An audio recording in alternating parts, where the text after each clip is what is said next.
സുഗമോദേവി സീരിയലിൻ്റെ ഏറ്റവും പുതിയ റിവ്യൂയിലേക്ക് എല്ലാ കൂട്ടുകാർക്കും സ്വാഗതം. സത്യങ്ങളെല്ലാം പ്രഭാവതിയോട് നന്ദൻ തുറന്നു പറഞ്ഞു എന്നറിഞ്ഞ കെവിനാണെങ്കിൽ നന്ദനെ ഒരുപാട് കുറ്റപ്പെടുത്തുന്നുണ്ട്. മാത്രമല്ല പ്രഭാവതിയാണെങ്കിൽ കെവിനോട് പറയുകയും ചെയ്യുന്നു, എല്ലാ സത്യങ്ങളും പോലീസിൻ്റെ മുമ്പിൽ പറഞ്ഞ് കീഴടങ്ങുന്നതല്ലേ നല്ലത്. എത്ര കാലം ഇങ്ങനെ ടെൻഷൻ അടിച്ച് ജീവിക്കും? അതിനേക്കാളും ഭേദം അത് തന്നെയാണ്. അത് വേണ്ട ആൻറ്റി, എന്തായാലും DYSP തന്നെയല്ലേ കേസും പ്രശ്നമൊന്നുമില്ലെന്ന് പറഞ്ഞ് നമ്മളെ തിരിച്ചയച്ചത്. അതുകൊണ്ട് നമ്മളായിട്ട് ഇനി പ്രശ്നത്തിനൊന്നും പോകണ്ട. നമ്മൾ ഋഷിയെക്കുറിച്ച് യാതൊന്നും അറിഞ്ഞിട്ടില്ല എന്ന മട്ടിന് ജീവിച്ചാൽ മതി എന്ന് പറയുമ്പോൾ പ്രഭാവതിയും പറയുന്നു, അങ്ങനെയാണെങ്കിലും ആ അരുന്ധതി സത്യങ്ങൾ അറിഞ്ഞു കഴിഞ്ഞാൽ അവർ നമ്മളെ ആരെയും വെച്ചേക്കത്തില്ല. ഒന്നും അറിയാൻ പോകുന്നില്ല. നമ്മളായിട്ട് ആരുടെയും ഒന്നും പറയാതിരുന്നാൽ മതി.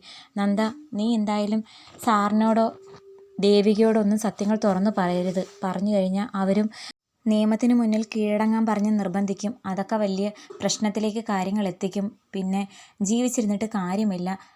പിന്നെ ആൻറ്റി ഒരു കാര്യം ഓർത്ത് ടെൻഷൻ അടിക്കേണ്ട. ഋഷിയെ കാണാതായതുമായി ബന്ധപ്പെട്ട കേസിൽ നന്ദനെ പോലീസ് അറസ്റ്റ് ചെയ്യുകയാണ് ചെയ്തു കഴിഞ്ഞാൽ എല്ലാ കുറ്റവും ഞാൻ ഏറ്റുപറഞ്ഞ് ഞാൻ കീഴടങ്ങിക്കോളാം. അതല്ല മോനെ, നിങ്ങൾ രണ്ടിലും ആര് ജയിലിൽ പോയാലും അതെനിക്ക് സഹിക്കാൻ പറ്റില്ല എന്നൊക്കെ പറയുമ്പോൾ ആൻറ്റി വിഷമിക്കേണ്ട, ഞാനല്ലേ പറയുന്നേ. കെവിൻ പറഞ്ഞപ്പോൾ എനിക്ക് അല്പ സമാധാനമൊക്കെ ആകുന്നുണ്ട് എന്ന് പറയുന്ന സമയത്ത് ദേവിയും നമ്മുടെ സിദ്ധാർത്ഥൻ സാറും ഒരുമിച്ച് വീട്ടിലേക്ക് വരുന്നുണ്ട്. അന്നേരം സിദ്ധാർത്ഥൻ സാറാണെങ്കിൽ ഒരു ഡബിൾ മീനിങ്ങിലൂടെ കെവിനോട് സംസാരിക്കുന്നു. മുമ്പേ എല്ലാ കാര്യങ്ങളും തുറന്നു പറഞ്ഞുകൂടായിരുന്നോ? ഇപ്പം ഞങ്ങളെല്ലാം തിരിച്ചറിഞ്ഞു കഴിഞ്ഞു. അത് കേട്ട് പ്രഭാവതിയും നന്ദനും ആകെ ഷോക്കാകുന്നു. ഋഷിയെക്കുറിച്ചുള്ള എന്തെങ്കിലും കാര്യം തിരിച്ചറിഞ്ഞോ എന്നാണോ ഈ അച്ഛൻ പറയുന്നേ എന്ന മട്ടിന്. പക്ഷേ അതല്ല, സാമ്പത്തിക പ്രതിസന്ധി ഉണ്ടായതുകൊണ്ടല്ലേ നന്ദൻ്റെ സമാധാനം നഷ്ടമായത്.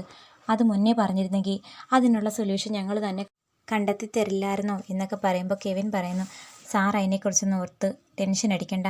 ആ പ്രശ്നങ്ങൾ ഞങ്ങൾ പറഞ്ഞ് കോംപ്രമൈസ് ചെയ്യിച്ചിട്ടുണ്ട്. അതിനെക്കുറിച്ച് പറയാൻ വേണ്ടിയിട്ടാണ് ഇപ്പോൾ ഇങ്ങോട്ടേക്ക് വന്നതെന്ന് പറയുമ്പം എന്തായാലും നല്ല കാര്യം. നന്ദ, ഇപ്പോഴെങ്കിലും നിനക്ക് സമാധാനമായില്ലേ?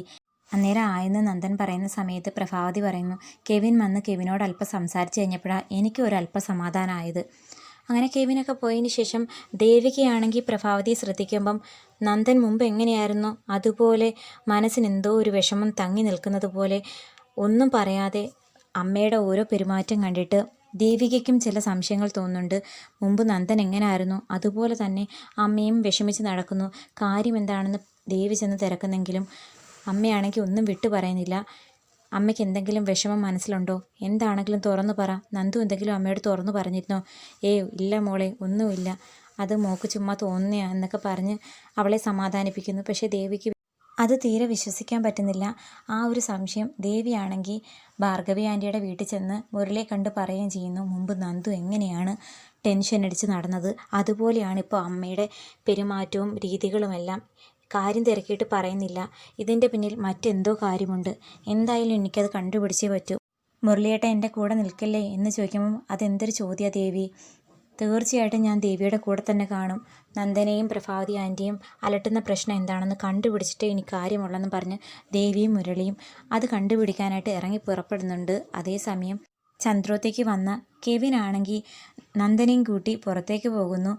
എവിടേക്കാണെന്ന് പ്രഭാവതി ചോദിക്കുന്ന സമയത്ത് ഒരു പ്രധാനപ്പെട്ട ഒരു അതിഥിയെ ഇവന് പരിചയപ്പെടുത്തി കൊടുക്കാനാണ്.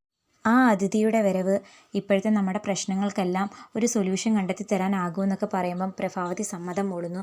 അങ്ങനെ നന്ദനെയും കൂട്ടി കെവിനാണെങ്കിൽ ഒരു സ്ഥലത്ത് വെയിറ്റ് ചെയ്യുകയാണ് ആ അതിഥിയെയും പ്രതീക്ഷിച്ച്. അതേസമയം കെവിൻ ബൈബിൾ വചനം പറയുന്നു, ഞാൻ വെള്ളം തെളിച്ച് സ്നാനം ചെയ്യിക്കുന്നു, എന്നാൽ നിങ്ങളറിയാത്ത ഒരുത്തൻ നിങ്ങളുടെ ഇടയിൽ നിൽക്കുന്നു എന്ന് പറയുന്നതും ആ അതിഥി വരുന്നു. അതൊരു സ്ത്രീയാണ്. ആരാണെന്നൊന്നും പ്രൊമോയിൽ കാണിക്കുന്നില്ല. എന്തായാലും ഈ പുതിയ അതിഥിയുടെ വരവ് നമ്മുടെ ദേവിക്കും നന്ദനും തിരിച്ചടി കൊടുക്കാനാണോ അതോ അവർക്ക് കൂട്ടു നിൽക്കാനാണോ എന്നുള്ള കാര്യം കാത്തിരുന്ന് കാണേണ്ട കാര്യമാണ്. MLA ദേവിയുടെ മുമ്പിൽ ഒരു പ്രോജക്റ്റുമായിട്ട് ഒരു വ്യവസായി വന്നിട്ടുണ്ടായിരുന്നു. അയാളുടെ ലക്ഷ്യം നടത്തിയെടുക്കാൻ വേണ്ടി ഏത് മാർഗം സ്വീകരിക്കുമെന്ന് ദേവിയോടും അതുപോലെ സിദ്ധാർത്ഥൻ സാറിനോടും അയാൾ വെല്ലുവിളിക്കുകയും ചെയ്ത ഈ സാഹചര്യത്തിൽ ഇനി നന്ദനെ കുരുക്കി അതിലൂടെ ദേവിയും കൊണ്ട് ആ പ്രൊജക്റ്റിൽ സൈൻ ചെയ്യിപ്പിക്കാൻ വേണ്ടിയിട്ടാണോ ഈ വരവ് എന്ന് കാത്തിരുന്ന് കാണേണ്ട കാര്യമാണ്. ഏകദേശം അങ്ങനെയാണ് കാര്യങ്ങൾ തോന്നിക്കുന്നത്. നന്ദനെ കെണിയിൽ അകപ്പെടുത്തിക്കൊണ്ട് കാര്യം നടപ്പാക്കാൻ വേണ്ടി ആ വ്യവസായി നടത്തുന്ന ചതിയായിരിക്കുമോ ഈ പ്രശ്നങ്ങൾക്കെല്ലാം പിന്നിൽ?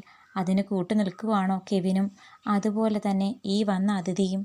കാത്തിരിക്കാം എന്താകുമെന്ന്. എന്തായാലും ചന്ദ്രോത്ത് വീട്ടിൽ വലിയ പ്രശ്നങ്ങൾ ഒഴിയാതെ വരുന്നു. മുരളിയും ദേവിയും ഈ പ്രശ്നങ്ങൾക്ക് പിന്നിലുള്ള യാഥാർത്ഥ്യം കണ്ടെത്തി കഴിയുമ്പം നന്ദനെ നിയമത്തിന് മുന്നിൽ കീഴടങ്ങാൻ പറയുമോ അതോ നന്ദനെ രക്ഷിക്കാൻ വേണ്ടിയിട്ട് തെറ്റുകൾക്ക് കൂട്ടു നിൽക്കുമോ എന്നുള്ള കാര്യം കാത്തിരുന്ന് കാണാം.